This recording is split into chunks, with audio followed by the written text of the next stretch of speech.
Diversification is an act of existing entity branching out into a new business opportunity or just expanding its existing operations. This corporate strategy enables entity to enter into a new. Let's more people in that are coming in late. Lost it good. Okay, so all right. So segments which does not already operate in. So diversification can be moving into a new business. It can be an existing business. So most of it is a corporate strategy that enables a company to um, do different things and diversify into different fields if that's what they want to do, into different industries. So why do companies diversify? But obviously for growth, obviously for to make money, other opportunities, maximize utility of the existing resources and capabilities, to escape from unattractive industry environments. So for example, in my industry, which is a kind of a dying industry, so basically the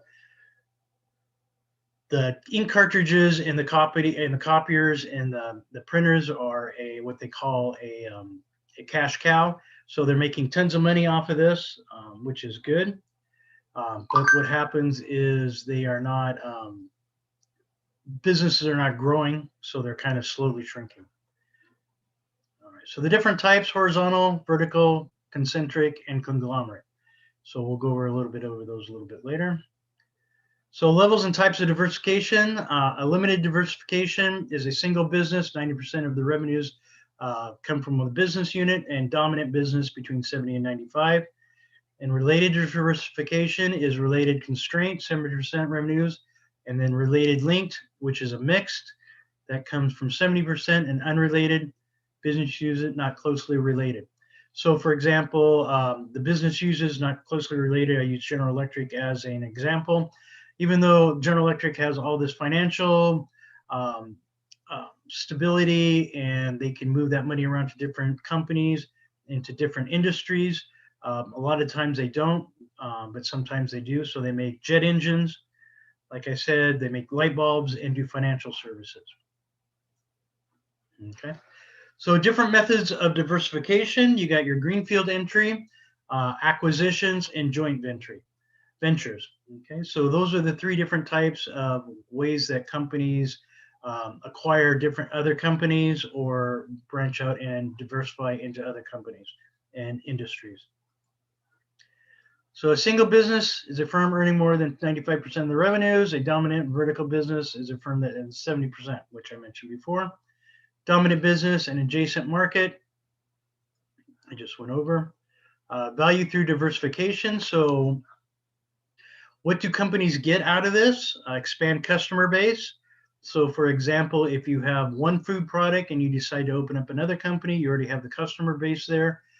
Knorr is very good about doing this, which is owned by Unilever, I believe. So they'll create a different food product in a whole different company. Better serve existing customers through more better products. Gain new market knowledge, add new brands, identify new trends and trends earlier. So you can create economies of scope and increase scale with exploiting resources, broadening existing product capacity, and then you can do enhanced R&D and capabilities and outputs. So those are some of the value you can get from doing that. All right. So there's 8 S's. Exploiting and expanding the resources and capabilities come through one of 8 mechanisms. So when a company goes out and decides that they're going to expand, how they're going to diversify, what they're going to do, open up other companies. So what they have at their fingertips for their capabilities is employing Slack, creating synergy, leveraging shared knowledge, utilizing similar models for success, spreading human and financial capital to its best use, stepping stone for the company to completely new business sectors. There's quite a few examples of that. We'll go over some in a few moments. Stopping or slowing competitors and staying with technological change. So, for example, the Cisco, They keep buying up companies to staying with technological change along with them.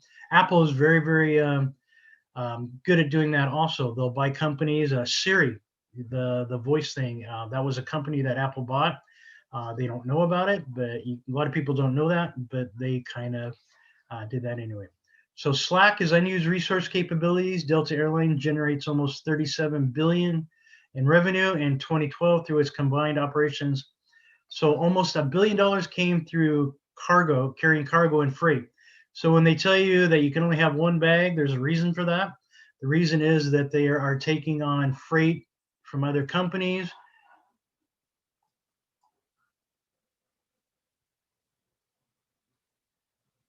Hold on a second, I'm reading the chat.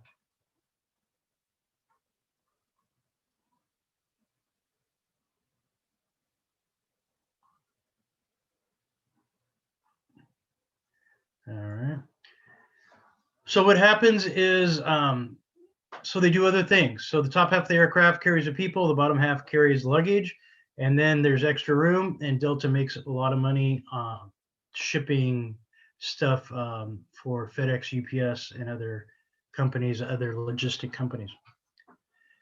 Okay, so when they say they want to charge you $75 extra for an extra bag, that's because that's the money it's going to take away from them using their free cargo space, charging other companies.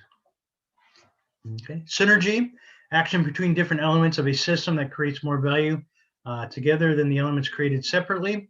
So for example, Disney is in entertainment, films, and theme parks.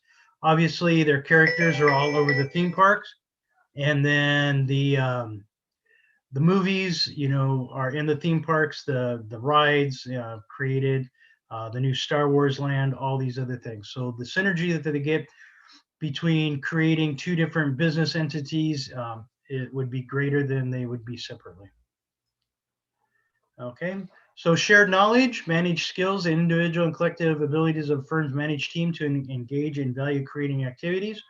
So General Electric also makes washers and dryers and stoves.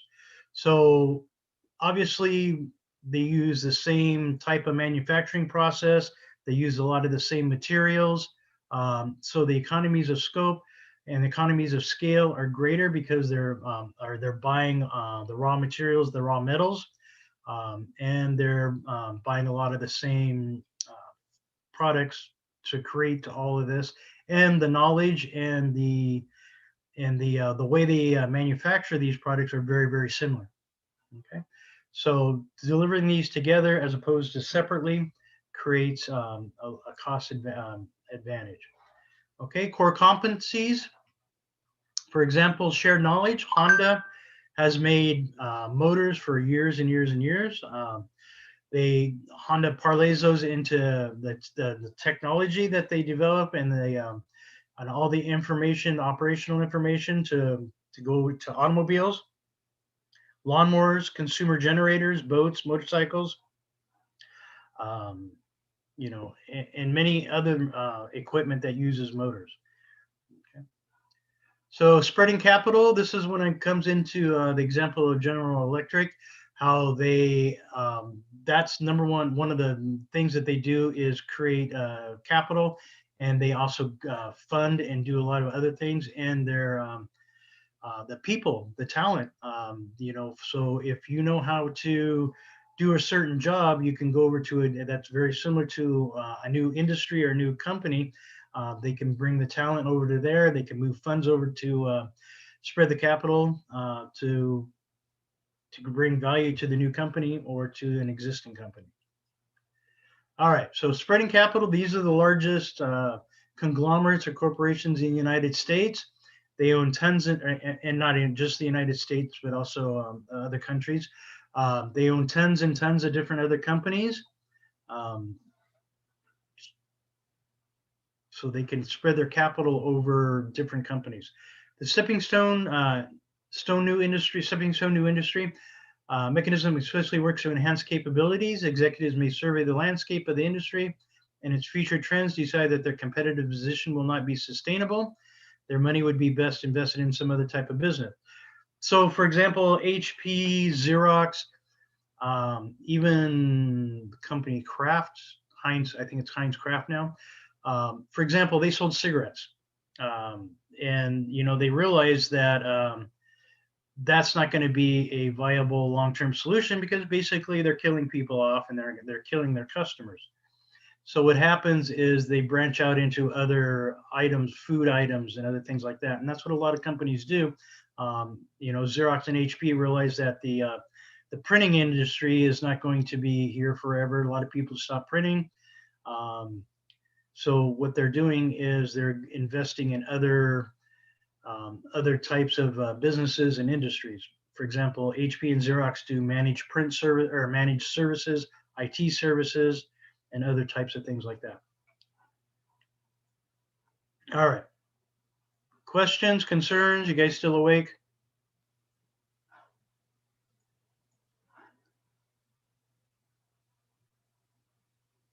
And Yolanda, what's going on?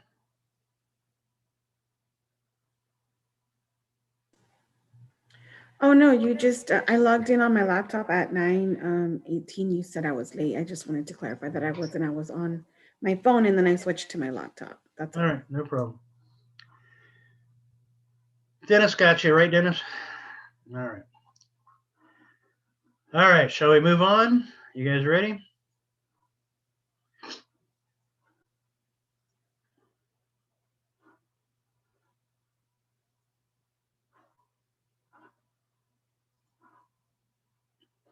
All right. So dominant logic is a definition in your books, and what it applies to is a conceptualization of business or a set of rules for competition that applies to seemingly unrelated products or market and industry. And again, we use General Electric with airplane engines, financing, and light bulbs. Okay, diversification pitfalls. So a lot of these companies diversify because that's what their competitors are doing. So they're trying, like if you noticed, let me see here. Okay, so if you notice all these large corporations, a lot of the products are the same. Almost everybody does a bottled water or a beverage, some kind of a food product.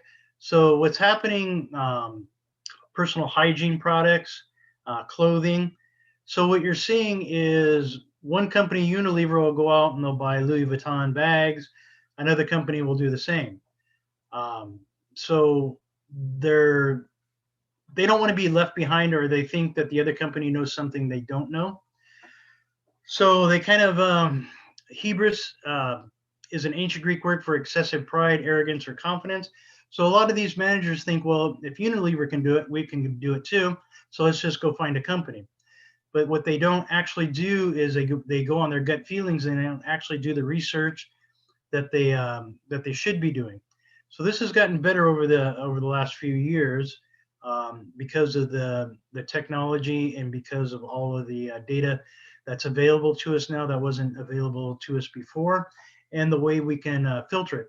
But there's still so much data that we still have a hard time filtering it and making sense of it, right? Okay.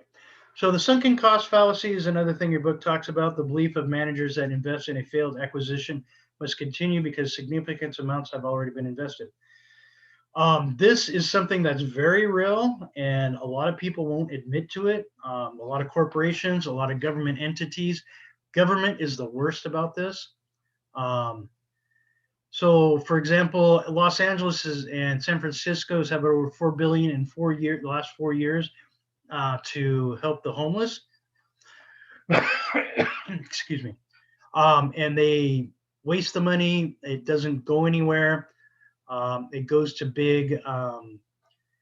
these big development companies. They're supposed to build this homeless housing, and they don't. It gets tied up into legal matters and all this other kind of things. So they keep throwing money at it, and nothing gets done. And they keep throwing more money at it, and still nothing gets done. So the LA to San Francisco bullet train is a perfect example of that. They spent billions of dollars on it already, and they haven't done anything hardly. They bought up a bunch of property, and and it may never get completed. Most likely, it won't get completed, and they'll end up spending billions and millions of dollars on it. So they keep throwing money at the problem and nothing happens. So imitation, managers sometimes feel pressure to diversify their corporation when a competitor diversifies first. The competitor has done due diligence and they've done their research and they've done everything. And what happens is, like when Cadbury was buying up a bunch of other companies, so the other companies felt, oh, well, Cadbury's doing it, we need to do it.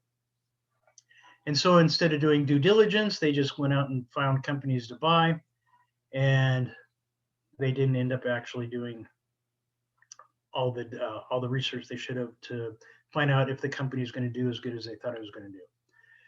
So these are some of the major food companies and drink companies and Unilever, Johnson Johnson. So they do everything from the Crunch candy bar, M&Ms, different company. Mondelez makes Oreos. A lot of people didn't know that. And like I said, if you look, almost everybody has like a bottled water product or some kind of a soft drink. All right. So some of the pitfalls of diversification: poor governance and incentives. Managers receive compensation based on how their companies perform. So like if you go out and just buy a company or start a company and you don't do your research, it's not going to perform very well. The threat of failure and profit-based rewards create a set of high-powered incentives for managers to run their business effectively. Wells Fargo has done this for years and years and years. Profit-based, and what happens is the managers get greedy, they start doing illegal things, and we'll get more into depth about Wells Fargo when we do our ethics chapter. As part of a diversified corporation, managers sometimes move to salary, no longer receiving compensation based on performance. So a lot of times they'll move managers and people who are used to incentives or used to being able to earn a commission. They'll move them to salary, and then pretty much they don't want to work they don't want to work and perform as they did before. So poor management: how do managers, given their limited time, energy, and mental resources, guide and direct a diversified firm? Sometimes they use models that regulate their different investment to simplify categories. So they'll do a lot of oversimplification things. They'll bring in other things that basically don't stimulate management to perform.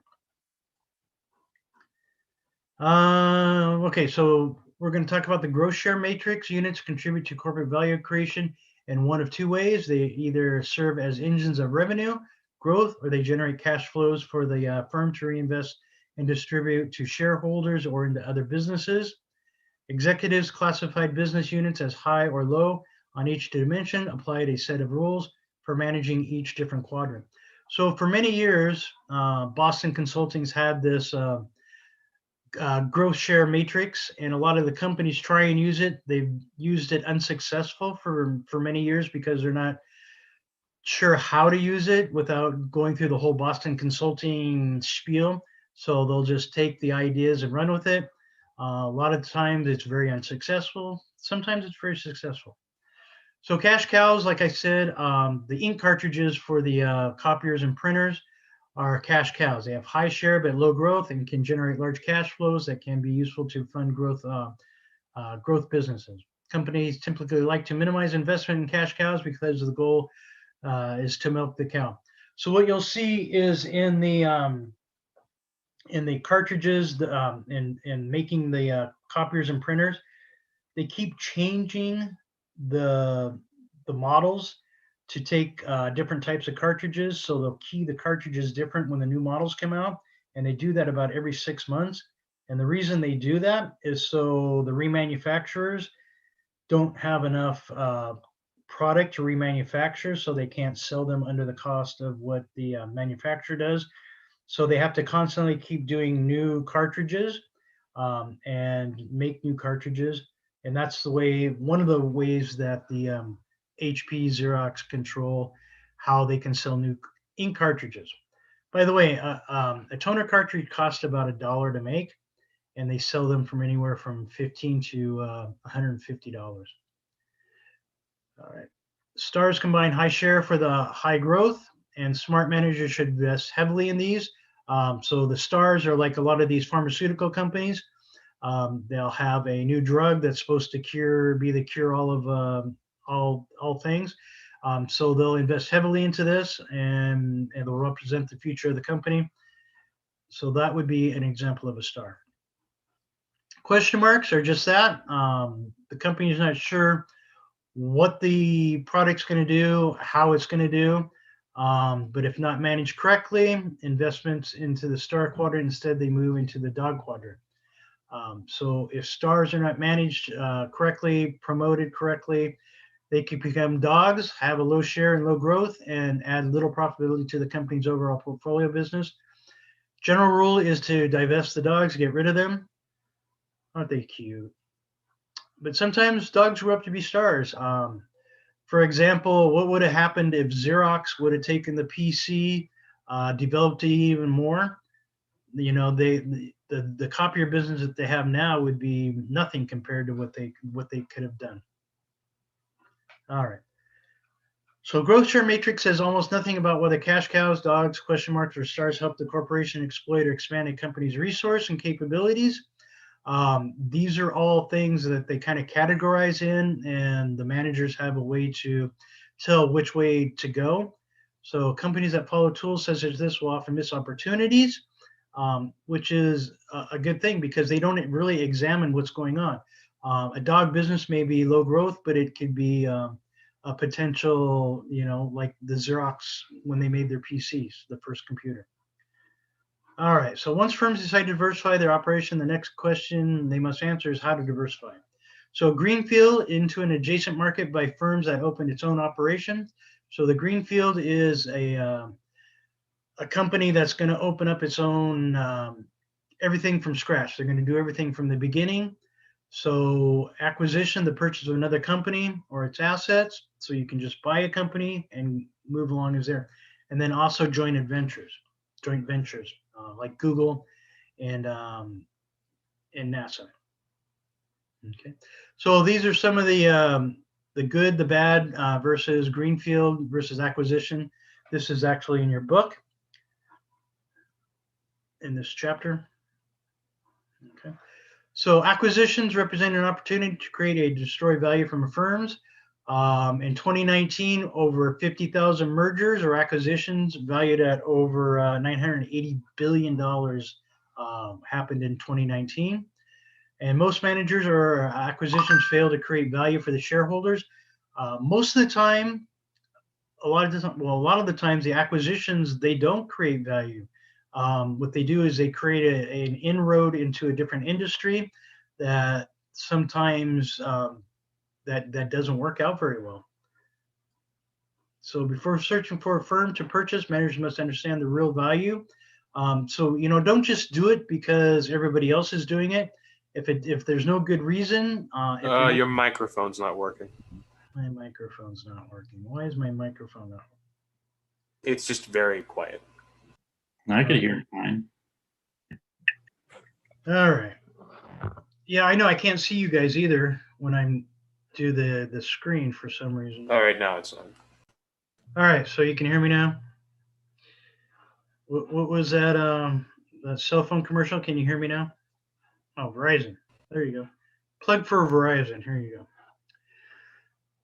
All right. Okay, so creating value doesn't always happen when an acquisition happens. So you have to be very careful. Do your research.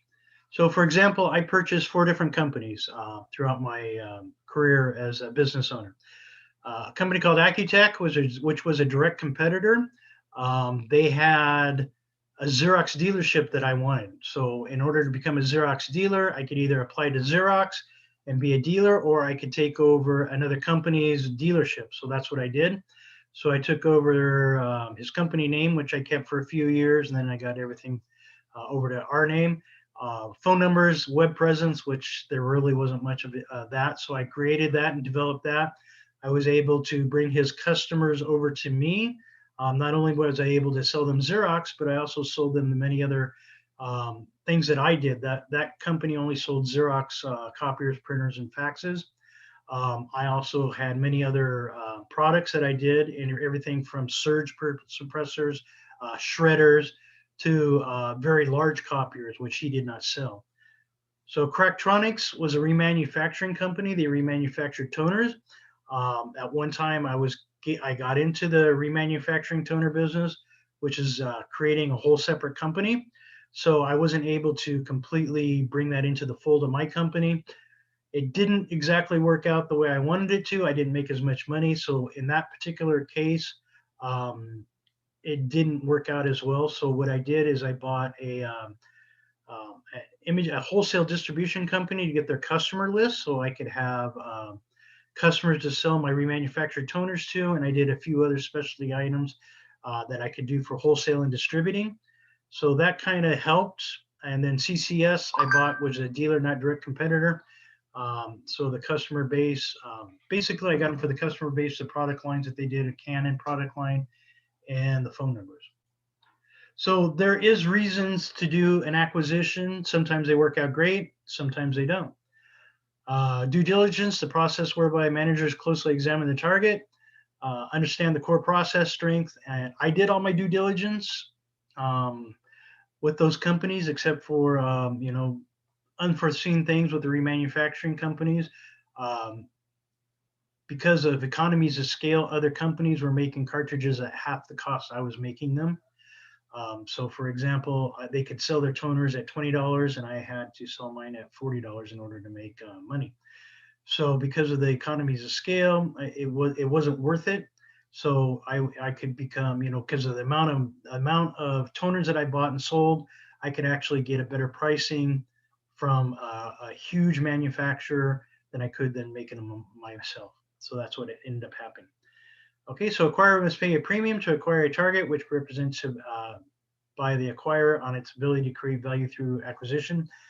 I did not pay a premium for any of those companies. I got them at a good deal, except for one, which I probably overpaid, but it took me a year to make my money back on that one. The average premium that the acquiring firm pays for a target firm is roughly 30% of the value of the company. And then an acquisition premium creates two challenges for the acquiring firm. First, is the value there, and are you willing to pay it? Second, given the time value of money, the larger firm quickly acquires the most, create the value. So if you can't get your money back within a quick time, it's not going to be worth it. A takeover is what Apple does when it buys its companies. Cisco does the same thing for many of its companies, where the acquiring firm breaks up the target firm and weaves it into individual elements, lines of employees, manufacturing facilities, into fabricating of the acquiring firm.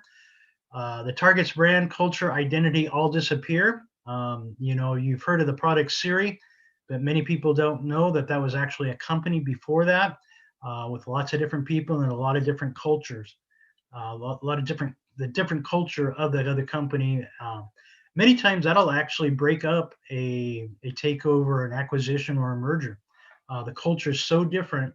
One of the companies that I bought, the people, I brought on a couple of people, and their culture, the way the other company was run, was so different that they didn't like it the way I did business, so they ended up quitting.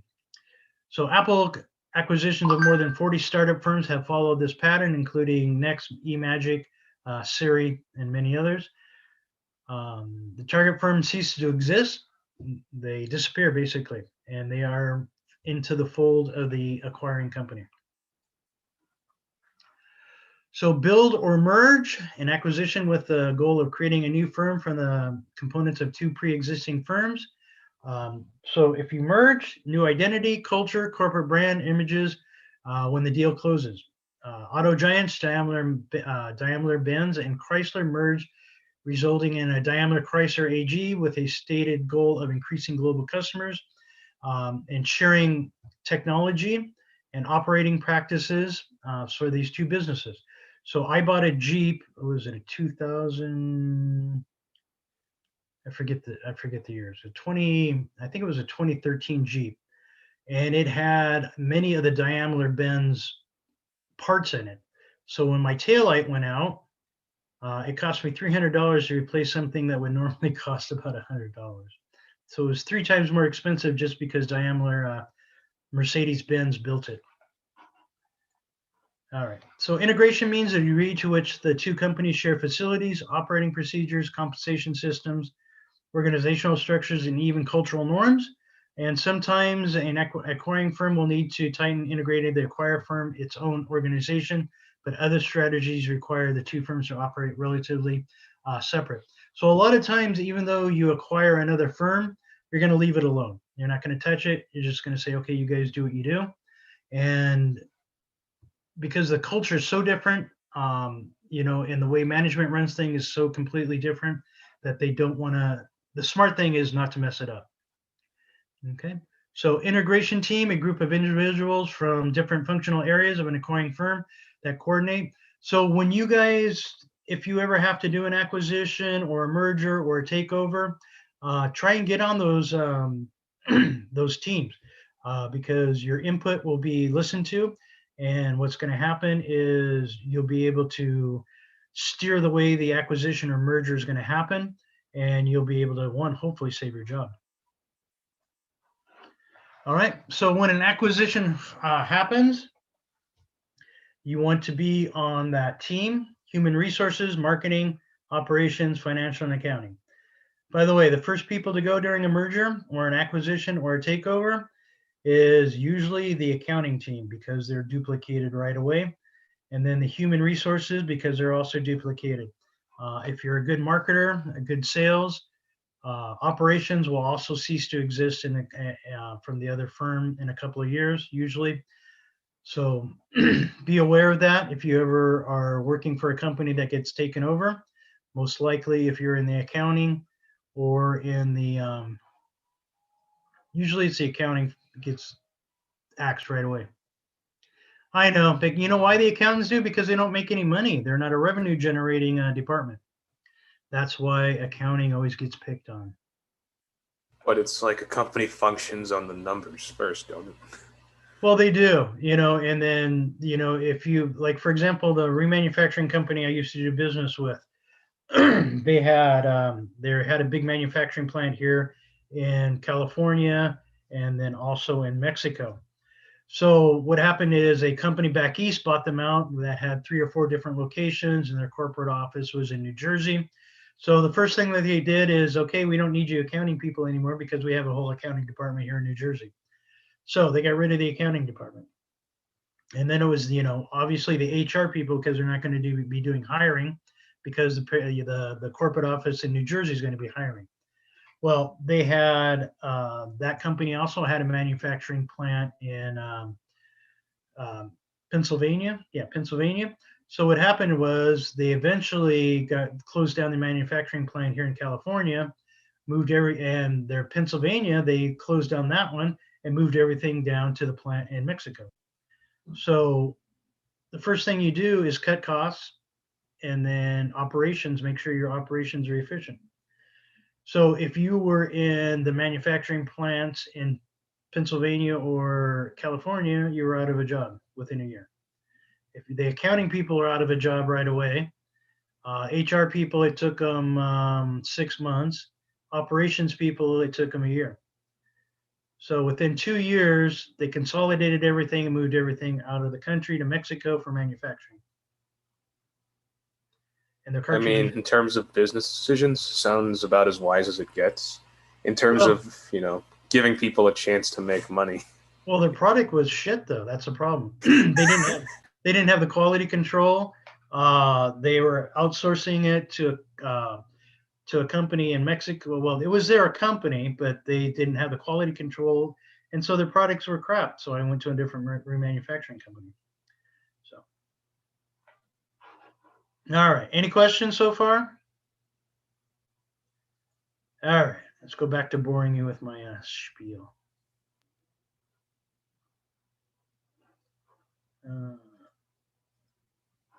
All right. Let's see if this works. Can everybody see that? It looks gray. Okay, what about now? It looks like a different pattern of gray. All right. So this is Wikipedia. What this is from 1993 when Cisco took over its first company. a LAN switching company, all the way down. There's literally hundreds of companies that they purchased and they bought. So all the way down to 2020, cloud internet, and all this other good stuff. So Cisco has purchased hundreds of companies and has integrated them either into the fold of their company or have let them completely alone and let them do their own thing. But they've done it very, very successful. They're one of the few companies that's been able to do that very successful and done it and has done it correctly. All right. And we'll go back on. All right. Everybody can see this. All right. All right. Yes. So what's the next step in diversification for a lot of these companies? Anyone? Wait, repeat the question. What is the next step for a lot of these companies to diversify? And what's the industry? What are they going to be doing? They're getting into money. Blockchain. So, for example, Uber and Facebook, they're doing their own credit. Why go into financial services? Because they are paying Apple, Google fees to process millions and millions of dollars every day, and those are actually billions of dollars a day, and that actually costs them millions of dollars. So, what better way to keep all of the money yourself than in going into financial services? So as you can see, the 1, 2, 3, 4, 5, 6, the top 6 money makers all have to do with processing your own money for software, investments, financial services. So what kind of business strategy is Facebook doing by doing their own cryptocurrency like Libra? You guys can chime in now. This is participation points time.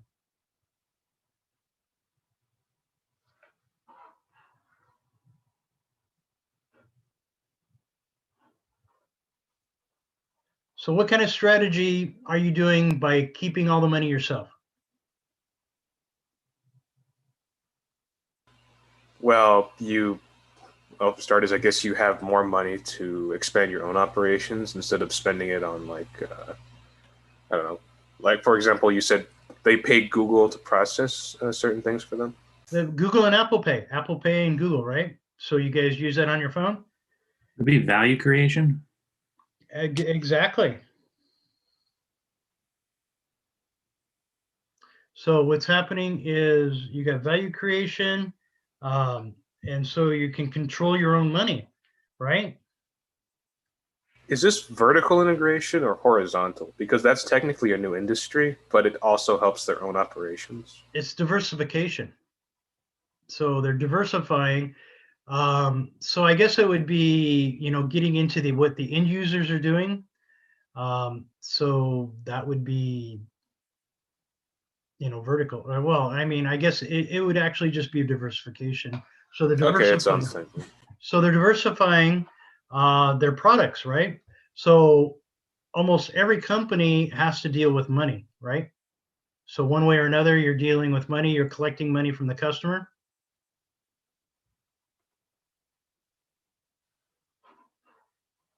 All right, so let's go back to,